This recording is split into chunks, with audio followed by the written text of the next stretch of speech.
Detonation, where I am coming to you from Melbourne, and we're trying to be busy putting death out of business. That is the motto of Detonation, and we have some sad news and some sad topics to go through today on that idea. But actually, before we do that and before we introduce our guest here, we have to go through our sponsor.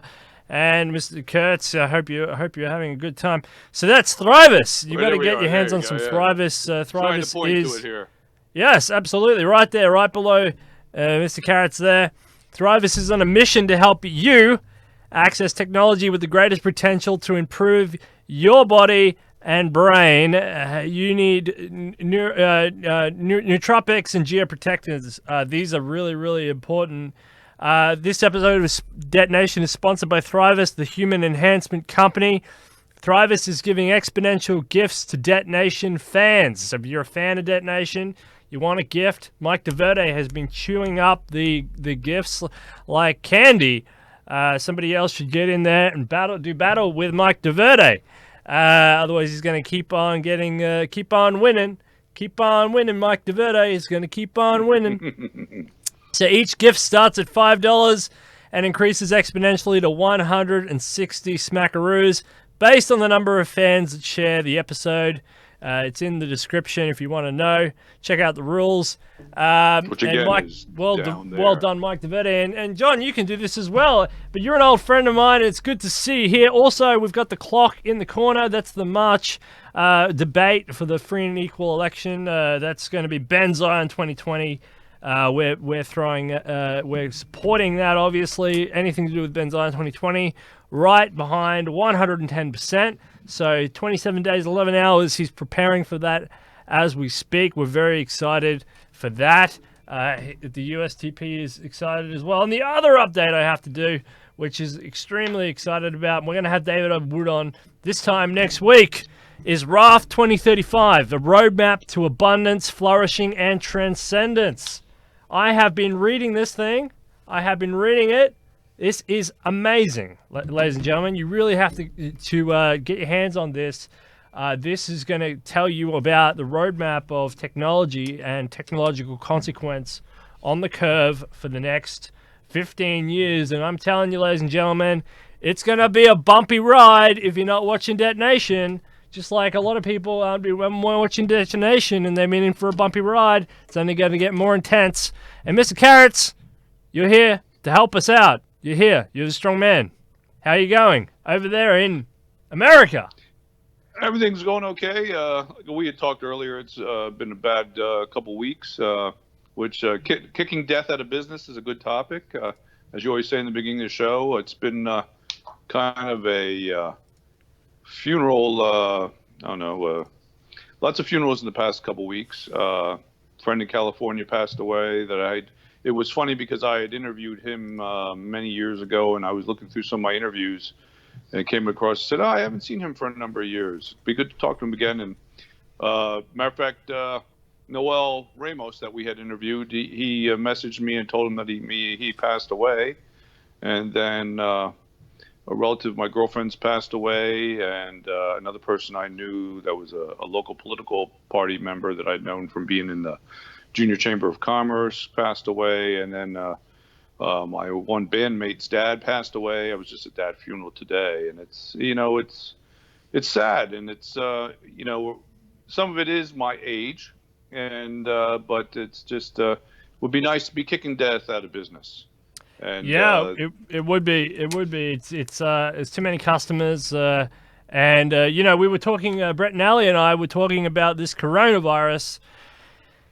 It's an interesting topic, global pandemic, epidemic, whatever you want to call it. It's interesting, but at the same time, you don't want to put all your eggs in one basket. I mean, this is what happens when people don't prepare, either personally or on a national level. There are a whole host of diseases, from heart disease to aging to everything, to normal influenza, to cancer, to whatever. And we have to be putting money into public health investment, public policy and public health investment. This is massive.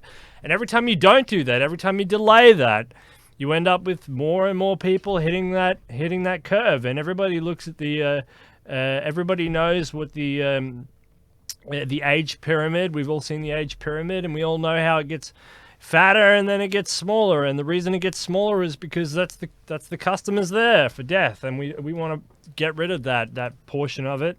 So you have to be prepared individually. You have to keep up your energy levels. You have to do exercises. You have to eat well, sleep well. You have to do all that stuff. You have to have good nutrition. Nutrition. You got to get some Thrivous. You got to get some Thrivous. Got to put the plug out there.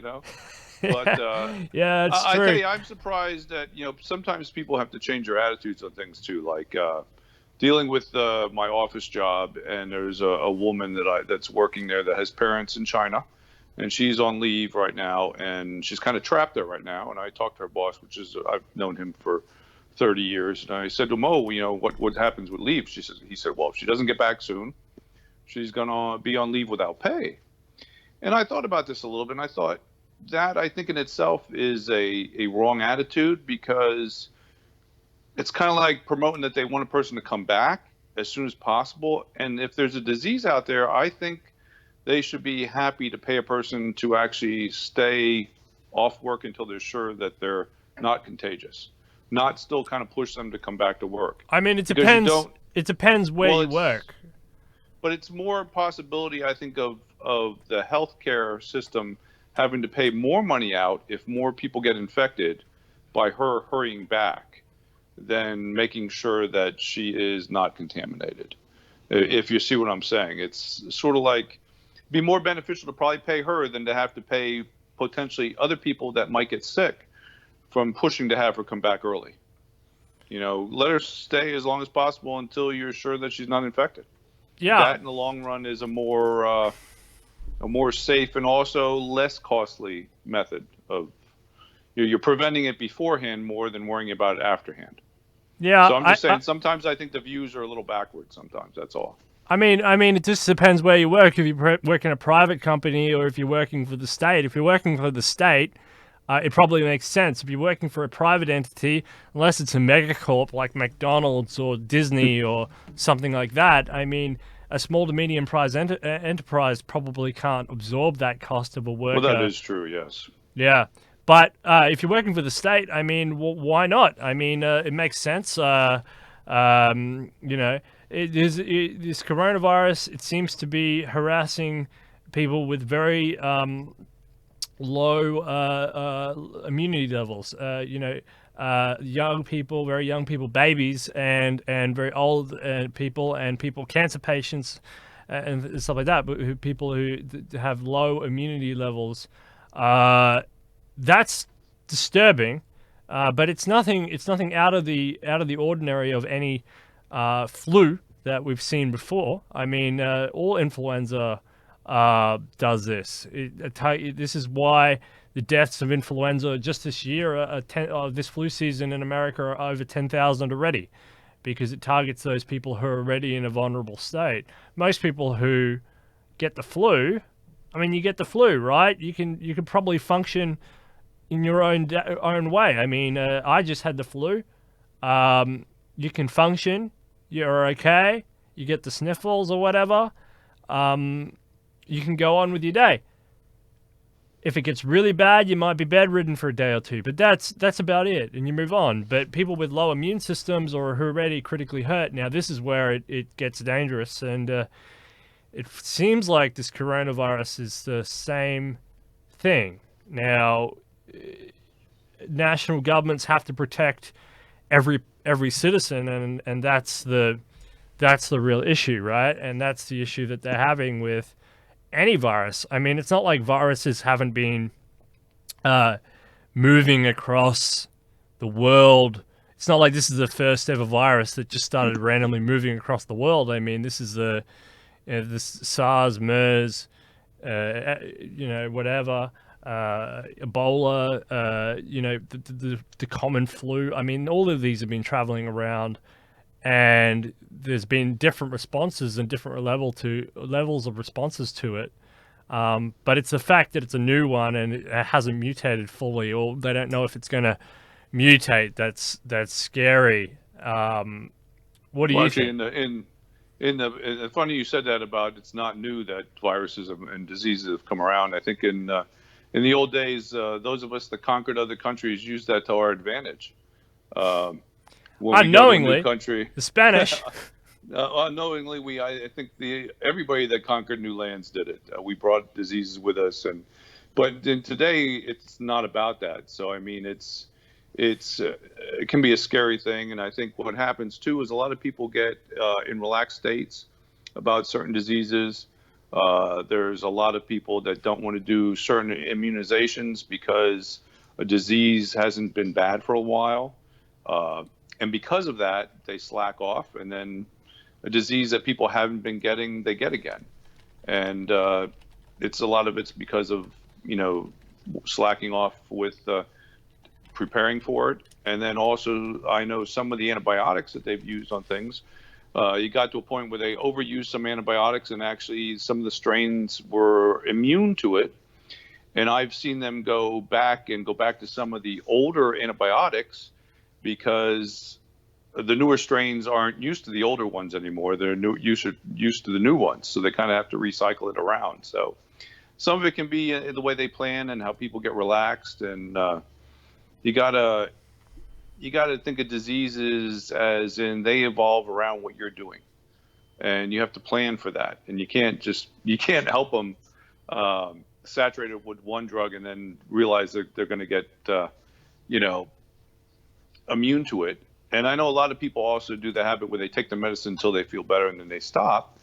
And that's not good, especially when you're doing antibiotics and stuff, because it kills off the weaker strains in you and the stronger strains are still there. And so that's not always a good thing to do either. So I think sometimes we have to be, in this day and age, I think we sometimes are caught by surprise because we're not always used to something hitting us that gets widespread.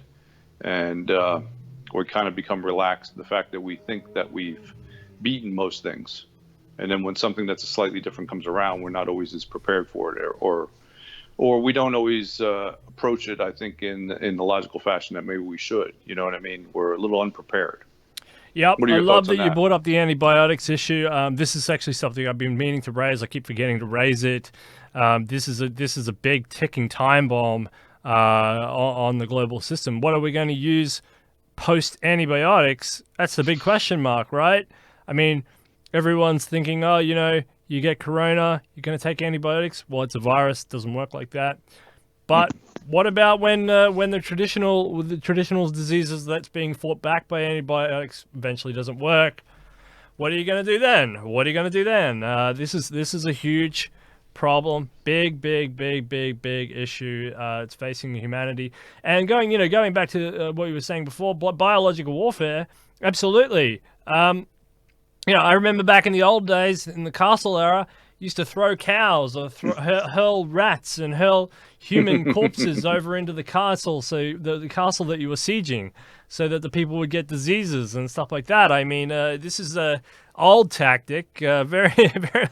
But it worked. Yeah, I think they mentioned the Genoese or something, or Siege of Kaffa or something like that was when the Black Death was introduced into Europe in some sort of biological attack that went horribly wrong and created a medieval pandemic. Right, that was the Black Death, and that was awful. And I mean, left unchecked, that thing could have wiped out. They're lucky it was on fleas, because that could have wiped out the global population if it was transmissible.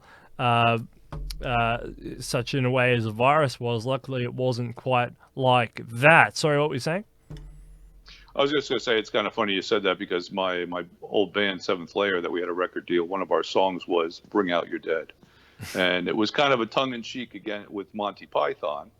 But it was about that, bring out your dead. And like you said, your dead and other thing could be used as warfare against your enemies. And that way, if they were trapped and they were closed off in their castle and you start throwing that over, it makes it hard for them to stay in there because of you throwing the disease over and stuff. And it was a good tactic, though, I have to admit. It was a good tactic in the day. Yep, But, that's true. Well, let's just reflect for a moment on the value of life. I mean, we say, let's put death out of business, and it's not it's not a fun thing to say. I mean, it's not like we're having fun saying it. We're talking about very serious topics to do with aging, disease, death, mortality, sickness, and alleviating people. And people think, oh, it's just other people until it happens to them. And then whoa, happening to precious me. Once it happens to precious me, now it's an actual issue. And I think this coronavirus is kind of the same thing. Oh, yeah, if it happens in the Middle East, oh, yeah, they've always got problems over there. Oh, yeah, if it's happening in Africa, well, yeah, that's just poor Africa. Or if it's happening in Asia. But, as soon as it's in your airports, it's at your homes, it's at your door, it's in your supermarket. Whoa, it's happening to me, precious me. I think this is when people really start to wake up. And I think now is a really, really good time for the United States Transhumanist-Party, for people like yourself, people like Benzai, people like who are advocating for public health policies, to really say, by the way, while you're thinking about this, because I know you won't be thinking about this in a few months when it's all over and there's a vaccine and everything's hunky-dory again, but while you're thinking about this in this tiny slither of time and space, why don't you want to prepare for whatever's coming down the road next? Why do you always want to react to certain scenarios? Because, when you start losing loved ones left, right, and center, it's not fun. It's not fun. It's not hilarious. It's a really traumatic time. I think you're absolutely right. People don't really think about it or start planning about it or worry about it till it's there at them. And it's the same thing with aging. A lot of people, when they're younger, they feel immortal. They think they're going to last forever. I mean, and then you get older, you start. I always laugh. The things I made fun of from my parents and my grandparents, and now that stuff happens to me. Like people shining lights in your eyes, and it bothers you. And it's like, oh, I remember my parents saying that, or the cold wind hitting your neck and your muscles cramping up, and it's like you used to think, they're crazy. That's silly, and then it happens to you, but. It's sort of the concept of out of sight, out of mind. When it's not happening to you, you don't think about it. You're busy doing all the other stuff, and life is something that happens when you're busy. Or I saw a joke the other day. Life is I saw the joke was about multitasking, and kind of the same thing as it's not multitasking. I start doing something else when I forgot what I was doing, and it's so when it's out of their mind, they don't think about it. And I think to some extent, sometimes I think today the younger people that are younger are starting to think about it a little bit more. I think with the fact that we've turned into a society where we have more older people alive today, I think it makes some of the younger people realize, hey, that could be me someday, and I want to make sure I'm in better health. So I think that's something to think about. And I mean, it is interesting though too, because I know how people say they want to make it available to everybody, not just the elitists. And you can kind of see that happens. You can kind of see some of the people with money are living longer, but I think that's kind of the way it's always been. I don't mean that to be bad, but I think it does trickle down. And it trickles down that things that are available to people that have the money and the wealth today eventually become more available to people that have lower income. But it's a process. Yeah, it's a process because money is just a resource. It's just a tool like anything else. You can call it whatever you want, but actually that's just really the truth of it. It's just a tool. And if you have more resources, more shovels, more backhoes, more houses, I mean, you're going to have more ability to access whatever you need, because that's just how a tool works. If you don't have a knife and fork, it's you eat food differently to the person that does have a knife and fork, right? Right. If you need to dig a hole and you have a shovel, well, it's going to be more handy for you to dig the hole. So it's a tool. And so the accessibility to something is easier when you have more of a tool, and and as technology and economics and markets forces those costs down, eventually it becomes available to more and more people. I mean, cars, mobile phones, these things are almost ubiquitous. When they were elitist things that only the kings and queens would drive around in the 1900s or something. It all comes down in cost. You can also think it as the fact that they're actually the test subjects and the guinea pigs in a way, though, too. So Yeah. they try it first. So, I mean, maybe that's the way you should look at it. Instead of the poor people being experimented on, the people with money are taking the chances because they want the results. Maybe that's a better way to view it.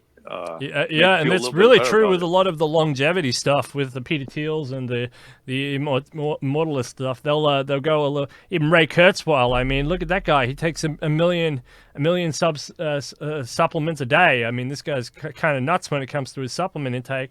But let's not forget about our supplements down there, right? Yeah, down there. Yeah. Grab your own ones from Thrivous. But yeah, Ray Kurzweil takes a million of these things, and it's kind of experimenting for everybody else on behalf of everybody else what actually works. And this is really really important. And I think just going back to your point, I thought it was a great point where maybe younger people are looking a little bit more at these issues, is because there's also more to live for now. I mean, there's more environmental destruction and stuff like that. Again, I think that the environment problem will be resolved. I think there's too much technological change and there's too much consciousness there. I just think it's about just wiping away the old systems, which will eventually happen, and replacing those old systems.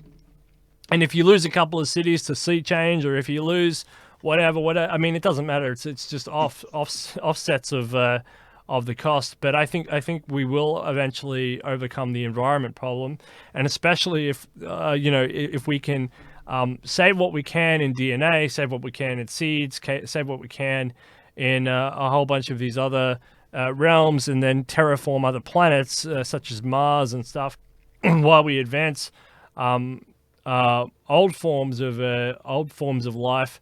We're going to have a massive diversity of life across the universe if we can get out there. So the environment issue is solved in the long run.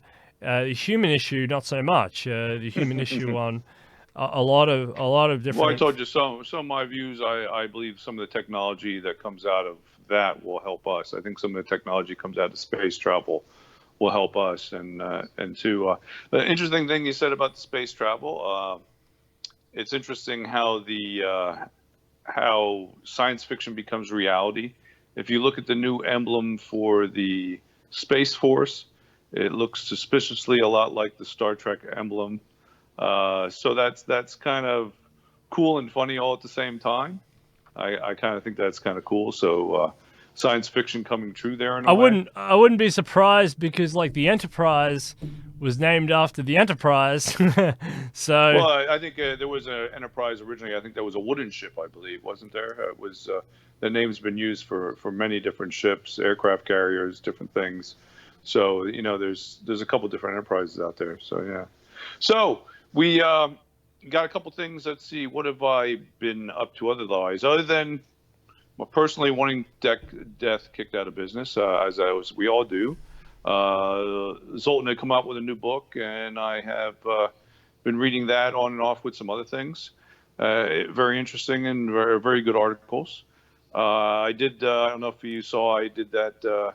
Send your DNA to space. I sent my DNA off to them. Hopefully next year that'll actually go up there. So not that I'm an egomaniac or anything, but.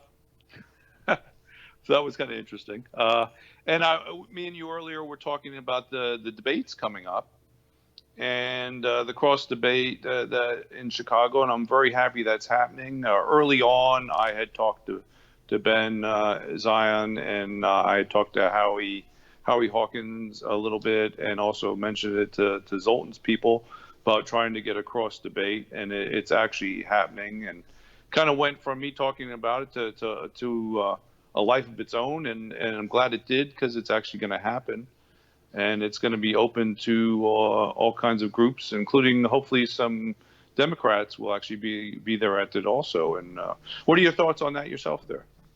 Yeah, so really excited about the March 4th debates. You can see the clock in the corner. 27 days to go. That's going to be really, really exciting. That's from the United States Transhumanist-Party sponsoring that. They've merged, and that's from the Free and Equals Election Foundation. So hopefully the Democrats will actually be able to get somebody over there. It doesn't look like it at the moment, but we are hoping that will be the case, so they will allow that to happen. Yes, but otherwise, the Greens, the Libertarians, and a bunch of others, hopefully Zoltan and Ben Zion as well, going to that debate previously hosted by Larry King. That's a great opportunity for the transhumanist-party to be seen. And like you had said, the other thing that's been hot has been the merger of the party actually getting larger, and some different people in some different roles in that and stuff. And that's a great move too. It's great that there's more unity, and it's become a large organization with more people and stuff, becomes more abilities and can get us out there and stuff, and that's great. Yeah, and it's great. It's great the longevity people, came into the fold. That they're not scared of the word transhumanism or the United States Transhumanist Party, and they saw the benefit of that. We have a strong chairman. The chairman really keeping everything together, really pushing that organization forward. And we've had the USTP officer election now. Well done to all those officers who have been elected. You guys are going to do a great job. And we encourage everybody out there, whether you're just interested in the party or you are a member, email those officers or those foreign ambassadors. Put pressure on them to do what you can to make this organization fluid and functional, and let's push it forward, because what they're talking about is what the world needs. What they're talking about is what the world needs. So if you want what the world needs, you have to go to the source. It's not a hard formula. So go to the source. Longevity, folks. I mean, talking about longer, happier, healthier lives. And I mean, how do you not want that? Do you want to continuously talk about national security problems to your 95? I mean, what do you like? This is a really, really important stuff. So there's a lot of old topics. You're not banned from talking about your old topics of finance or economics or whatever you like, but there are bigger topics at hand, like longevity, like the climate crisis. Stabilizing the economic system, putting death out of business, for example, making aging a disease, going to space, bigger and better science. All that stuff will inter affect each other and work together at having to be changed.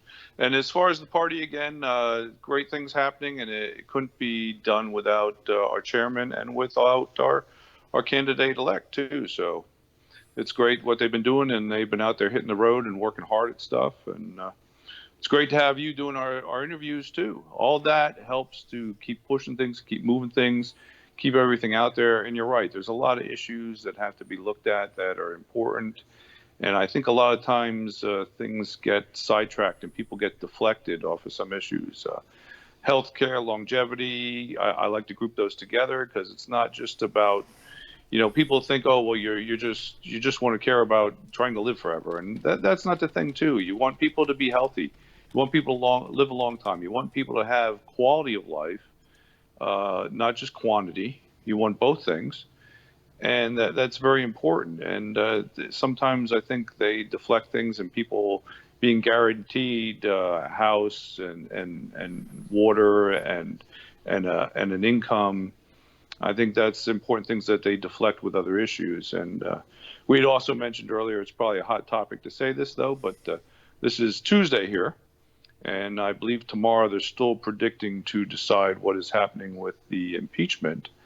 But tonight there is a State of the Union speech. And I think that's an orchestrated thing to, like I said, again, to try and deflect some of the issues. And as you were talking about the issues that matter, and I think sometimes the issues that matter, people are deflected on healthcare and school and education, and people being guaranteed minimal abilities to live and housing and all that stuff is deflected with other issues. And a lot of that's done on purpose, I believe so.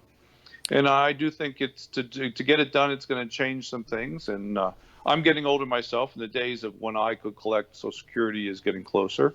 And I realize that if they do change how people are taken care of, that'll probably affect what I view as Social Security and stuff. But is that bad? I don't think necessarily it is, if everybody's guaranteed a life. So. Yeah, it sucks for if you're Gen, well, you're the baby boomers, right? So you've got what, I can neither confirm nor deny that statement. Yeah, the is it the Gen X? Is that next? That's the next one down, I think. Those so. guys, Gen X, and then what? Then the millennials after that, or is there? Yeah, I think Gen X. Yeah, they're the smallest. They're the smallest population in American history, as opposed to you, as opposed to the baby. Well, I'm not going to say you guys because you will never confirm or deny. But the baby boomers are the largest population in American history, and then Gen X are the smallest population. I used to write for a magazine that was B magazine, was Baby Boomer magazine. So what does that tell you?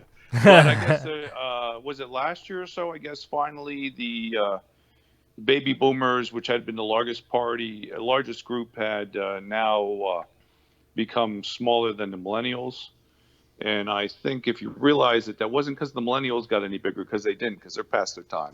That meant because the baby boomers were passing away. So we should have started kicking death out of business a little bit faster. So that's all I can say. Yeah, no, the baby boomers. I think they're still the largest generation. I think they're still mostly in the working age right now, just verging on retirement. And the Social Security issues that are popping up in Congress, where they're talking about funding and stuff. These are going to go on for about 4 or 5 more years yet. And also, that's the time. You think you've seen stock market go up? Well, you wait till that generation takes their money out of the markets. That's what I'm waiting for. That 2022, 2023, somewhere in there, you're looking at every baby boomer taking their money out of the markets, and those markets are going to tank, and probably bonds will rise because they'll all be putting money into bonds. Because they all want to be safe all of a sudden. Oh, no more. So Gen X will be forced to pay for their retirement, which won't really work. But that's okay because the millennials are coming online, slowly coming online. The oldest of them are 35 now, 34, 35, 36 now. So they're starting to get out of that debt trap where you hear about student loans. You won't hear so much about that anymore because the millennials are just starting to be getting over that student loan thing, and they'll start to be paying taxes. And then so it's going to take just a few years. That transition between 2022, 23 to 25 is going to be a hard one for retirees in America, and then it'll get easy as the millennials start paying taxes. It'll start to balance out in that time. So that's kind of the math, because the Gen X's just can't do it. There's just not enough of them.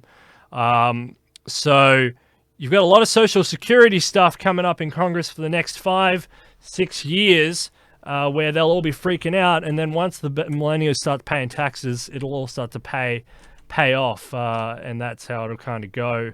We can hope so. Yeah. Well, this tax, this is another thing I'm going to say. I can neither confirm nor deny as far as the stock market. But from what I cannot confirm or deny, I have not seen the big increase that people say. Some things I can neither confirm nor deny again. I still see at about 3/4 what they were a couple years ago. And everybody's saying, oh, it's great. It's like, I haven't seen things go back up. I've been watching. And well, this is as high as they're going to go. I mean, coronavirus might scare it a little bit, but we haven't seen a bottom yet. No, we haven't seen a bottom, and we're not going to see a bottom until 2023. I mean, whatever happens between now and then, when you leave rates this low, this long, I'm telling you, there's only one way. It's down. It's down. It's down. It's down. It's down a long way, and that's same for real estate too. Real estate will crash. But it'll all come back online in 2026. So how long do you predict that'll be? When do you think that time? Well, until the millennials start consuming and start paying taxes and stop taking on debt. The millennials are the reason. The millennials are the reason post GFC that America stayed out of recession, because they were in the consumption phase, but they're not in a producer phase. Good point. The baby boomers are in the producer phase, and they're dumping money into Enron and equivalents because they're the ones who are trying to find a little bit of yield as they go into retirement. But they'll all take that money out. So they're dumping money into the markets, trying to search for yield. They're about to take it all out for retirement, put it into bonds, put it into savings. Interest rates will go up. They'll all downsize their houses. So so that's real estate gone. And then I can neither confirm nor deny those kind of plans either. But anyway, that's kind of the generic idea for America. But America will be fine in the long run. I mean, America's a big behemoth. Well, how many years do you think that'd be? 5, 10? What do you think the cycle of that'd be? You're looking at about from 2020 to 2026. You're looking at a lot of turbulence until those millennials come online. That's a lot of turbulence in between now and then.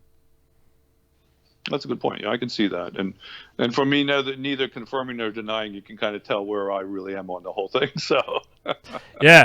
But anyway, hey, but Mr. Kerecz, we got to run because you wanted to go. But yes. Have you got anything else? We send our condolences for all of the the funeral people, the people who are passing away. One of the gentlemen whose funeral I was at today, he actually had played guitar with the band that became Poison for a little bit before they hired CC DeVille. So that was kind of they even had live music playing at his funeral today, and that was nice. He had painted on his casket, he had "Return to Sender." So that was part of his requirements, which was kind of cool. And the other thing I wanted to mention is nothing yet on the Guinness Book record. If you remember, I had put in for becoming the first cyborg in space, and we still have probably a month or two on that. Hopefully that'll go through. So usually they don't let people up into space with the pieces I have in me and stuff. So we're still looking at that, still working on chipping away at things. Next, hopefully, maybe we should get together after Chicago and discuss the outcome of that and see how that goes. We'll be doing as much debate analysis as we can on Chicago before and after. We got 27 days, 11 hours, 18 minutes, 38 seconds to go on that. And counting. Absolutely. This is going to be really, really exciting. And look, people need to you need to look after your health. Your health is your real wealth. I mean, we're talking about money and all that, but your health is the real wealth. Your money is just a tool, again, to look after your health. However, your mental health, physical health, and all the other healths that come into play, spiritual health and all that, you really, really need to protect that. That's your real wealth, because there is a lot to live for. There's a lot to a lot of cool stuff going on in the world, and a lot to miss out on. So you look after yourself, look after your wealth and your health, and be along for the ride. You know, watch Debt Nation while you do it. And get your supplements right there. Yep, get some Thrivous. I mean, great. You can enter the competition too, Mr. Kerecz. Don't forget. You gotta. But thanks a lot, Steele, and it's always great talking to you. And we just have to keep chipping away at this and moving ahead. And I think there's great things in store for all of us, and we can make a difference. You're doing a fantastic job, Mr. Kerecz. You're doing a really, really good job. Keep in touch. Keep thank here, you for giving us all close. an avenue to get out there and speak from. That's great. Yeah, absolutely. I just got to thank my Patreon sponsors. So that's Chairman Gennady Stolyov II. Thank you very much. Thank you very much, David Shoemaker. You're doing a fantastic job. And thanks, our biggest fan out there, Mike DeVerde. You've done a great job as well, helping on Patreon there. The more Patreon people I can get, the more shows I can do. That's how it works. Because right now I spend a lot of time at work where I can't do shows.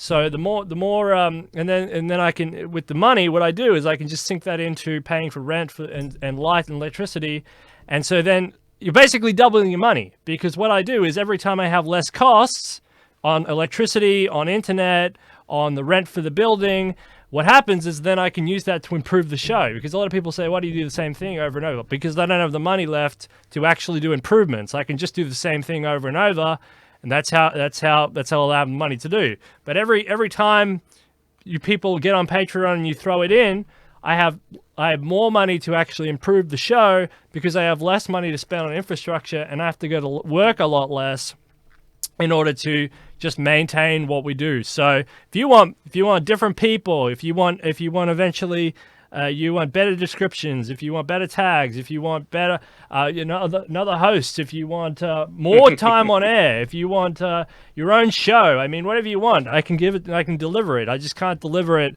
under this current regime. I need some assistance and some help in that regard.